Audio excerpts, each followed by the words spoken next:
القاسم امتیاز الحق کو سبسکرائب کریں۔ رسول پاک صلی اللہ علیہ وآلہ وسلم نے دیکھا بڑی خوشبو آ رہی ایک جگہ سے، بہت خوشبو، اتنی ایسی خوشبو کہ حضور نے کبھی سونگھی نہیں تھی، اتنی جنت ایسی خوشبو بہت۔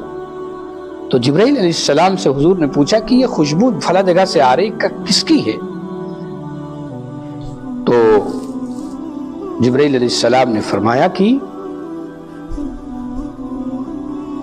یہ جو خوشبو آ رہی جہاں سے، وہاں ایک ماں کی ہڈیاں، ان کے بچوں کی ہڈیاں دفن ہیں۔ کیسے؟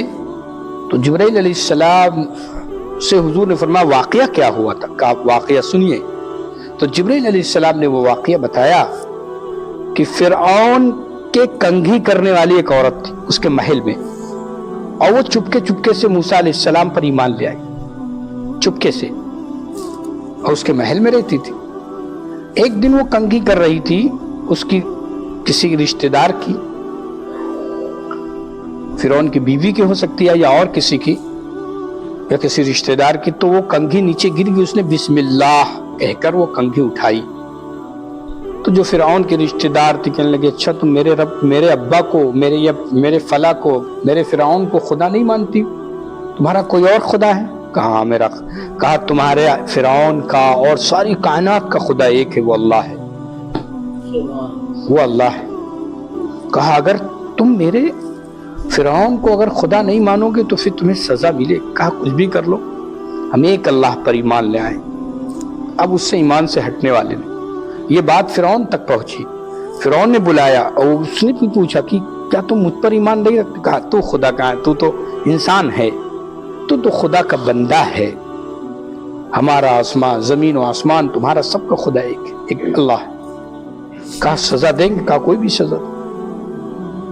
اس نے کڑھاؤ، آگ جلوائی، کڑھاؤ رکھا، اس میں تیل ڈلوایا، تیل جب کھولنے لگا، کہا اگر تم ایمان مجھ پر نہیں لاتی ہو، اللہ پر ایمان نہیں چھوڑتی ہو، تو تمہیں کڑھاؤ میں ڈال دیں، تمہارے بچوں کو ڈال دیں۔ کہا کچھ بھی ڈال دو۔ ایک بچے کو، بڑے کو ڈالا، وہ بھن گیا۔ کہا اب مان جاؤ؟ کہا نہیں، اللہ پر ایمان نہیں آیا، ایک اللہ ہی میرا خدا ہے، مالک ہے، کوئی نہیں کرنے والا، ایک واحد وحدہ لا شریک ہے، اللہ جو ساری کائنات کو چلا رہا ہے۔ ایک بچے کو اور ڈال دیا، وہ بھی بھن گیا۔ اس کے بعد کہنے لگا پھر جو، کہا نہیں، ایک اللہ پر ہم ایمان لے آئے ہیں، اب اس سے ہم پیچھے نہیں ہٹیں۔ گود میں اس کے بچہ تھا، دودھ پیتا، کتنا پیارا ہوتا ہے دودھ پی کا بچہ، ماں سب سے زیادہ تو اسی سے محبت کرتی، اس کو لیا۔ اب ماں کے دل میں خیال آیا کہ یہ بچہ اب جا رہا ہے، میرا سب سے چہیتا بچہ، نہ تھوڑی دیر کے لیے ایمان سے ہٹ جائیں، میرا بچہ بچ جائے۔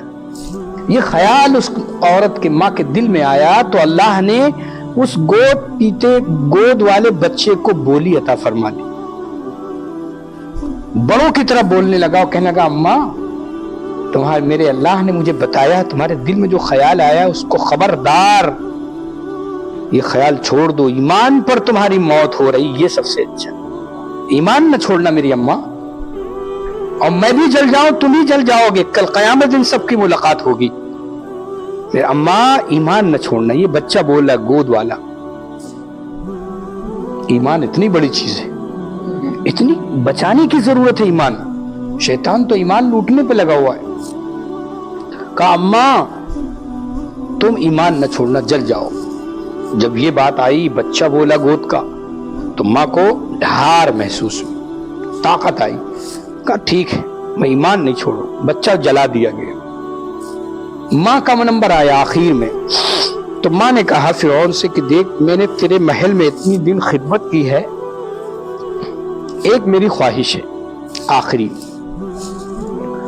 میری خواہش یہ ہے کہ جب ہم سارے بچے تو ہمارے جل بھن گئے، میری نمبر میں بھی جب بھن جاؤں تو ہم سب کی ہڈیاں، میرے بچوں کی میری ہڈیاں ایک جگہ دفن کر دیں۔ تو فرعون نے کہا ٹھیک، یہ تیری خواہش پوری کر دی جائے. تو وہ بھی بیچاری ماں کو بھی کڑھاؤ میں ڈال دیا گیا. وہ ایمان پر چلی گئی, کلمے کو نہ جانے دیا. لا الہ الا اللہ موسیٰ کلیم اللہ پر جو ایمان لائی تھی اس نے ایمان نہیں چھوڑا, مر گئی. تو رسول پاک اتنے زمانے کے بعد حضور کو خوشبو آ رہی ہے وہاں ہڈیوں سے اتنی, اللہ نے ان کی ہڈیوں میں خوشبو رکھ دی, ایسی خوشبو کہ کبھی سونگی نہ گئی ہو. یہ ان کے ایمان کی خوشبو تھی. اس لیے یاد رکھو, ایمان کی خوشبو ہوتی ہے ایسی کہ کوئی اس کو پا نہیں پائے.